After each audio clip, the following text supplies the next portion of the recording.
invite you to open your Bibles to Genesis chapter 7. Genesis chapter 7.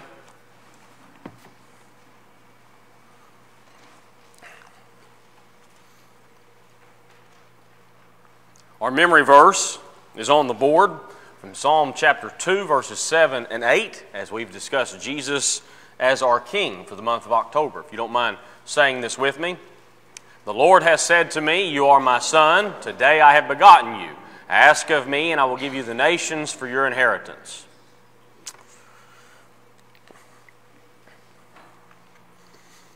A couple of quick things. One, don't forget, almost next month. Can we call it next month yet? Next month, almost, Jason Cicero will be here, December 4th and 5th. And so be sure to mark that down. I'm looking forward to meeting him. I've not met him, but Russ speaks highly of him, which votes well for me. So I'm looking forward to meeting him and hearing him and having him here with us. So mark that down, December 4th and 5th. One other thing, I forgot to tell John Tom about this, but we're going to start trying to meet again to work on some new songs next Sunday afternoon, 5 p.m. What an opportunity that is. It's not just for those who are more musically talented or those who can read music or something like that. It's about trying to find new ways to express our love and our devotion to God. It's an opportunity to worship. And so I would avail you to take advantage of that opportunity, 5 o'clock next Sunday. Songs have a powerful way of affecting us. One aspect of why that is because of sound. All songs are powerful, rich, theological statements put to music intended to invoke some emotional response from us. In fact, I think that that's one of the most powerful reasons we sing, is because we can express not only teaching to one another, but songs have an impact because of the sound attached to them. Sound has always been a powerful thing. September 7th, 1940, German airplanes began their blitzkrieg war on London, the city of London. And they began to bomb the city. And that continued for 57 consecutive nights, and then for another 8 months or so during World War II. In a response to that attack, London began to utilize air raid sirens. If you've ever heard air raid sirens, it's haunting. Now, one reason why is the volume. Sure, it gets your attention. It was intended to get your attention. In fact, folks, it was intended to be loud enough that everyone in the city of London could be fair warned that enemy planes were coming in. Which brings me to the second reason that sound is so haunting. It's the sound of a coming destruction. It is a warning. During those bombings, between 40 and 43,000 people died. So that sound would naturally stick with you for a long time in the future. I know last week we had some tornadic excitement here. I'm an Okie boy. Tornadoes don't really bother me. Every podunk town in Oklahoma has got a tornado siren, and so all during the spring, you hear them all the time. But they still get your attention. That sound means go find your Frady hole. That's a cellar, by the way, a Frady hole. Or go find your hole in the ground. That's what that means. Danger is coming. You have been warned. A destruction is here. That's what those sirens mean. I'll be honest, though, the siren didn't have that much of an effect on me. Of course, I didn't hear a siren. My phone went off. I pulled it out. Thought, okay, and I went back to working. But that's what that sound is intended to bring out of you, a response of some kind. Sounds have always shaped human societies and human existence. In fact, sound is one of those things that can trigger PTSD for those who've seen war. Sound is powerful. You know, there are some significant sounds in the Bible. Horrible sounds, even, we could describe them. They were days in which a great, horrific sound was heard, followed by a great destructive force. I want us to examine 3 such occasions this morning. That's why I have you opened up to Genesis chapter 7. In the story of Noah, the sounds in which Noah heard. If you're familiar with the history that leads up to Genesis chapter 7, the world is given over to ungodliness and wickedness and immorality. In fact, God even describes it as the hearts of man was placed on violence nonstop. And so in a response to that, God decides to flood the world. He's going to destroy the world with the flood. And then He's going to rebuild it with Noah and Noah's family. And so He instructs Noah, Noah, build the ark. And so Noah built the ark. Built an ark of gopher wood to the saving of his household. Then the ark was loaded. And so God began to bring about His plans. I want us to look, this is Genesis chapter 7, and I want us to begin reading in verse 10. And it came to pass after 7 days that the waters of the flood were on the earth, in the 600th year of Noah's life, in the 2nd month, that the 17th day of the month, on that day, all the fountains of the great deep were broken up, and the windows of heaven were opened. And the rain was on the earth 40 days and 40 nights.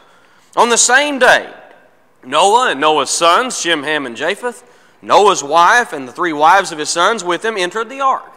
They and every beast after its kind, all cattle after its kind, every creeping thing that creeps on the earth after its kind, and every bird after its kind, every bird of every sort.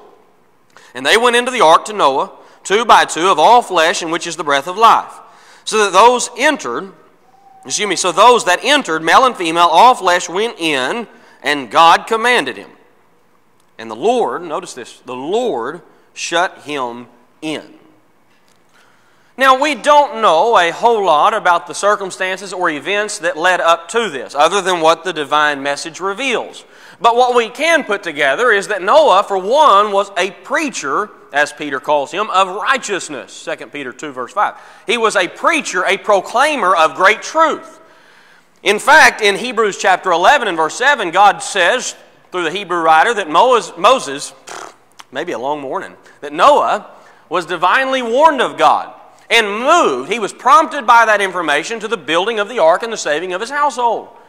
What we know is Noah was warned by God. And so Noah in turn went to warn others. So Noah preached and proclaimed, there is coming a destruction. Be prepared.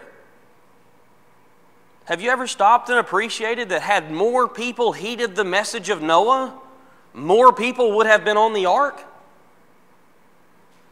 Noah was the most successful, unsuccessful preacher you've ever seen in your life. I said it the way I said it on purpose. He preached the message. That means successful. But not a single person responded but his household. If you can't save anybody else, you save you and yours. So Noah preached, and not a single person responded but those of his own house. You ever stopped and thought about some of the implications of this story? How the events must have unfolded. So there's crazy Noah proclaiming some kind of universal flood. Boy, he's cuckoo for Cocoa Puffs. Let's just ignore him. Now, what do you think those same people did when the events started unfolding as Noah said they would? Now, I don't know if all of this was more instantaneous. I don't know if the whole world was consumed almost instantly. The text doesn't seem to imply that, though, folks. Did you catch that? The fountains of the great deep were opened up, and the world was flooded. You ever been in a bad storm? Of course you have. This is hurricane season. Or maybe it's not hurricane season. I'm still new. This is hurricane area. You ever been in a bad storm? Have you ever stood in a building with a metal roof during a bad storm? Heard those sounds before? Folks, that's not what we're looking at here. This is not the rain that came in with Hurricane Harvey where, 60 inches in 3 days or 4 days? That's not what we're looking at here. This is the storm to end all storms. This is the storm that's going to reshape the entire planet, that's going to destroy all mankind and all other living creatures as well. even the storms you and I experience get our attention. I've stood in old metal barns when it was so loud, the rain, just the rain, not lightning, not thunder, just rain was so loud, I couldn't speak and be heard to my grandpa standing here from the pulpit. And by the way, I'm pretty loud. But it was so loud I could not speak at more than an arm's reach and be heard. That same particular storm I'm talking about, we found out the corner of the barn was not so secured as it went to flapping in the wind. Storms have a way of getting your attention, do they not? And so here's this storm. The sounds nobody else could have possibly imagined. Noah hears all of it. And as I said earlier, what do you think these people did when it started happening as Noah said it would? Where do you think they went? What kind of sounds do you think Noah heard within the ark? It was more than just animals, folks. Let me in. Let me in.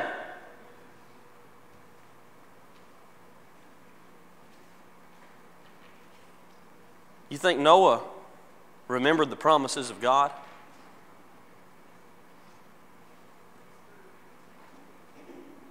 Noah surrounded by his family. Noah surrounded by animals, while the world outside falls completely apart. Now there's something in that last verse I want you to see. I read it, pointed it out a moment ago, but I want you to see it again.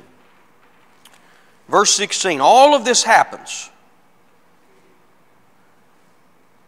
And the Lord, notice this, very end of the verse, Lord shut him in. Can you imagine how haunting that sound must have been? It doesn't say Noah got everybody loaded in. All right, moving on in, cattle, moving on in. Hot shot and everything that goes by. And he just slips back and shuts the gate behind them all. No. Text is clear. God shut the door behind them. Do you not think that had a haunting impact on Noah as well? Folks, this wasn't man's doing. This is a reminder that God's the one doing this. All of these events are coming about because God has made this decision. It's final. And so any that might show up, well, it's a little late now. God's the one who shut the door. It was done. It was over. And all remained was Noah and his family.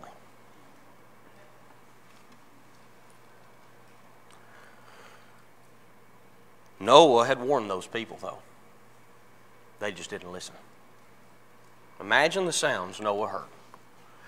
The second sound I want you to consider is in the Exodus account. Exodus chapter 11. I want you to consider the sounds heard in Egypt.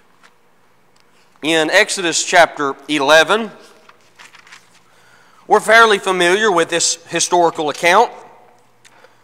In Exodus chapter 11, and we'll begin in just a moment in verse 4, as we remember the significance of this story, God is going to pull His people out of Egyptian bondage, and so He's going to make sure and send them out to bring them to the land in which He's promised to their forefathers.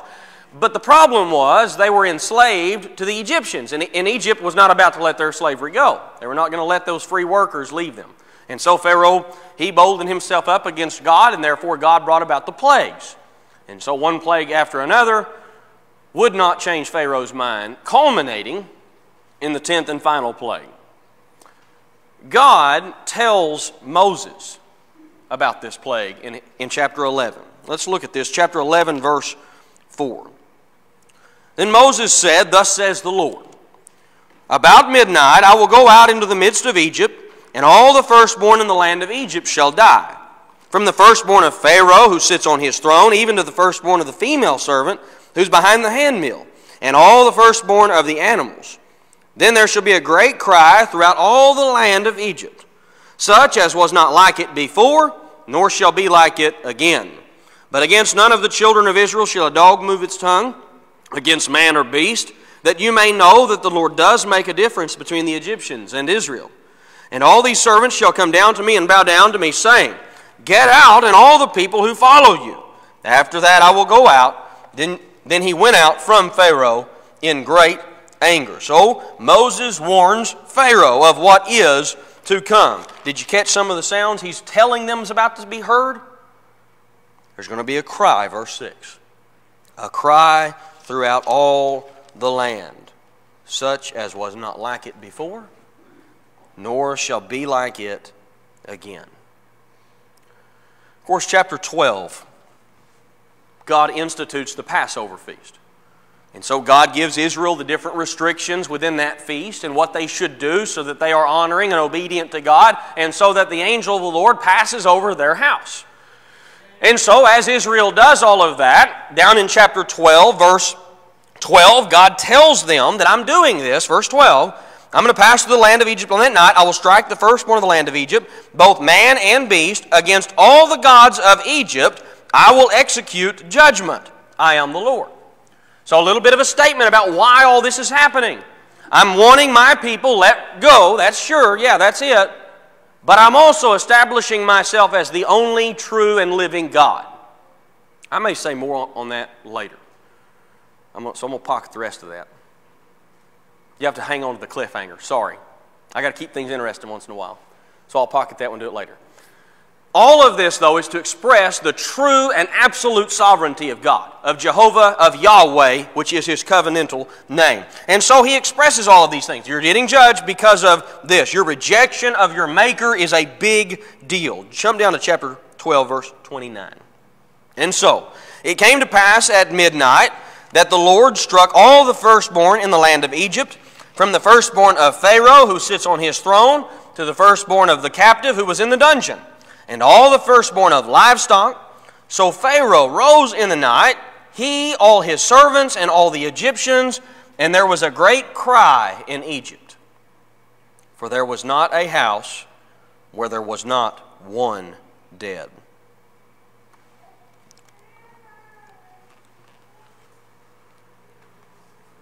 You thought about the scope of that judgment? As a nation who had opposed God, as a nation who had spoken against God, those same lips they used to blaspheme the name of God are the lips they're using to cry over their babies. Now, I don't want you to just gloss over some of the different aspects that Moses, who wrote Exodus, that Moses makes sure and includes in there. Notice that at the very end of verse 30. There was not a house. There was not a house where there was not one dead. Now I want you to imagine the sounds the Israelites heard while in Exodus, while in Egypt. Can you imagine this cry? No, I'm not going to do it. I don't think I can. I don't think I could even remotely compare. Not a house, folks. Now imagine standing in your neighborhood and stepping out on the back porch, and imagine every single house who has not submitted to God is screaming over their baby, or babies in some cases, as it was not uncommon for multiple families to stay in one house. The scope of this judgment, folks, and the gut-wrenching cry that no doubt followed it, as God even says, there's not a single house that went untouched. This is a cry that you will never hear again. It's never been heard on the earth before and will never be heard after it. Can you imagine that? Folks, when God deals out judgment against those who oppose Him, it is a horrific thing. Now, I know, to be honest, this story and probably the conquest of Canaan where God told Israel to go in and kill everything that lives. I know those two stories especially are some of the most challenging to some people's faith. Now, this lesson is not intended to diminish the severity of God's judgment, but I will offer this. If you believe in God, if you believe in the resurrection, which seems to me they go together, because God said there would be a resurrection, then what God did in both the Exodus account and the conquest of Canaan was took children before they were guilty of the sins of their fathers. So if you believe in resurrection, this is a moment of God's absolute mercy, folks. Now, I know that's hard to see in our temporal line of thinking. I know it is. I get it. That's why it's sometimes hard to watch a baby die. But when we believe in the resurrection, which we talked about 2 weeks ago, it's hard now, but it is a cause to rejoice. Same as these two stories. I will offer that consultation. Now, I want you to appreciate the sounds that Noah heard from in the ark, from before the ark. I want you to think about the sounds heard throughout the land of Egypt as God deals out judgment upon all of the wickedness of the world. Now, has the thought of these sounds been a little unsettling?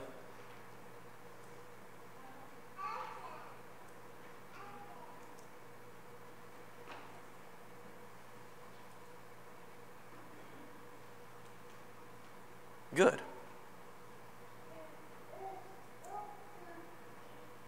Because they're supposed to be. These sounds that serve as warnings for us, these sounds of horrific consequence before a just and righteous God, folks, it should cause us to reflect upon who we are before Him. And while both of those particular sounds have already came and gone, there are still sounds of the future. In fact, we sing songs to tie in with what I said at the beginning. We sing songs that express these ideas. When the trumpet of the Lord shall sound, and time shall be no more. When the trumpet shall sound. All of those reflect the same time, folks. In fact, Jesus spoke of significant times and significant sounds in the future. If you looked at Matthew chapter 13, where He talks about two different spots there in that section, He brings it up again in chapter 25 when He says that basically the angels will gather all things out that offend and will cast the unprofitable, will cast the wicked into outer darkness where there will be weeping and gnashing of teeth. You want to talk about some sounds? Weeping and grinding of teeth, folks.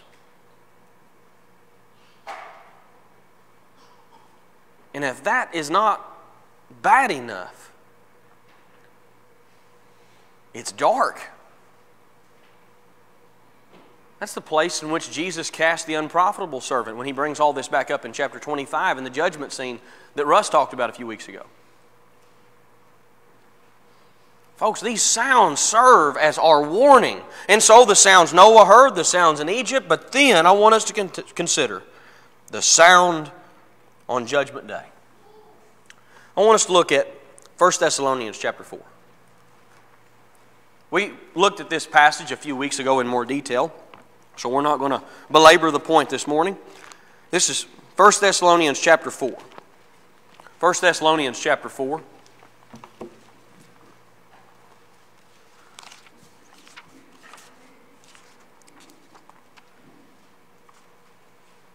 I want us to begin in verse 16. 1 Thessalonians 4 and verse 16. For the Lord Himself will descend from heaven. Notice this though. With a shout, and the voice of an archangel, and with the trumpet of God. And the dead in Christ will rise first. Then we who are alive and remain shall be caught up together with them in the clouds to meet the Lord in the air. And thus we shall always be with the Lord. Therefore, comfort one another with these words. You see all the sounds he's talking about? The day that we sing about, the day that is coming, where God's voice himself will speak, the trumpet will sound, the angel's most powerful voice will be expressed. And the fabric of reality as we know it will be rolled up. When that day comes, folks, how will that sound affect you? Now, we know from other biblical accounts that after we hear this particular sound, we'll go before God in judgment. We recognize that from multiple passages. 2 Corinthians 5 and verse 10, for we must all appear before the judgment seat of Christ to receive the things done in the body according to what he has done, whether good or bad. We know that's what's coming. We'll hear these sounds and we'll be summoned before the throne of God to answer for how we've lived. You know, that passage, that 2 Corinthians 5 and verse 10, you know the passage that follows it? Knowing therefore the terror of the Lord, we persuade men. So often we know 2 Corinthians 5 and verse 10. Don't forget the verse that follows it. Knowing therefore the terror of the Lord. Knowing that that day is inevitably coming, the day in which we will stand before him.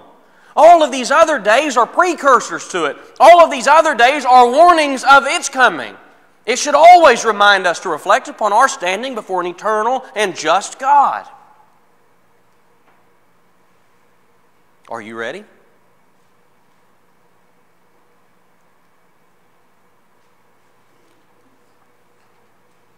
The Lord himself would descend from heaven with a shout, with the voice of an archangel and the trumpet of God. Are you ready? You see, folks, this is an aspect of judgment. This is an aspect of judgment language. It serves as a warning for us. I'm going to tell you something, folks. That day, it is a terror to most of the world because it is the realization they waited too long. And there's nothing they can do about it now.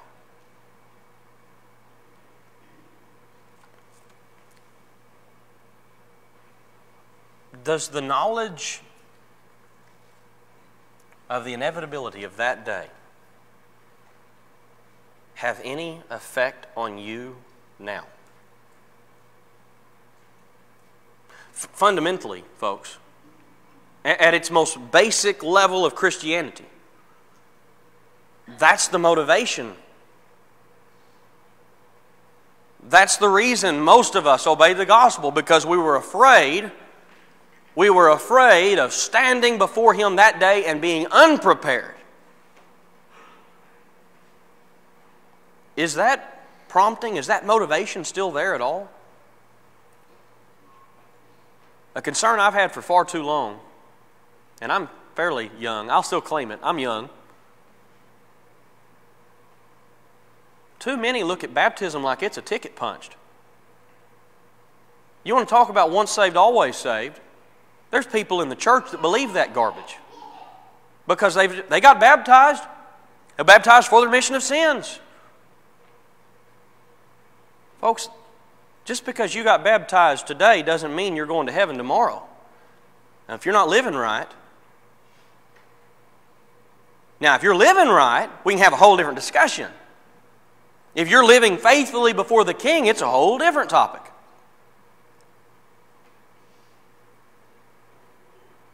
When the trumpet sounds, signaling the end, are you ready for that day? I want you to appreciate. Now, I know this has been the most encouraging sermon I've preached yet. I want you to see this because this may be the whole crux of the whole sermon. In every scene of the wrath and judgment of God, listen very carefully. in every scene, there is salvation. As the world falls apart, as the world is flooded and absolutely 100% destroyed, Noah and his family were safe in the arms of a loving and merciful God. As Israel hunkered down in their houses and heard the horrific screams of Egypt mourning their dead babies, Israel was hunkered down holding their babies. Even on the day of judgment, it's depicted this way, folks. For some, it is terror. But even in 1 Thessalonians 4 we just looked at, it's the whole reason he brings up the judgment. Because it is a comfort to those who believe the Lord came back from the grave. It is a motivation to live faithfully before Him. It is the prompting to live as we should, knowing that that inevitable day is coming. Are you ready? We sang this song on Wednesday night by somebody move the stairs, by Galen's prompting for Wednesday night song service, this past Wednesday night. Are you ready? Are you ready? Are you ready? Remember how the song starts? There's a great day coming. A great day coming. But its greatness shall only be to those that love the Lord. You know the third verse of that song? There's a sad day coming. A sad day coming. How we live right now determines how that day will be for us. Are you ready? If you're not, I beg of you, do something about it. Have the hope that we share here.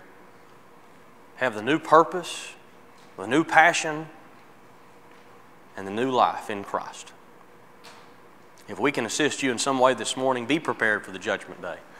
We would beg of you to make it right this morning. We'd invite you to come forward now as we stand and as we sing. Bring my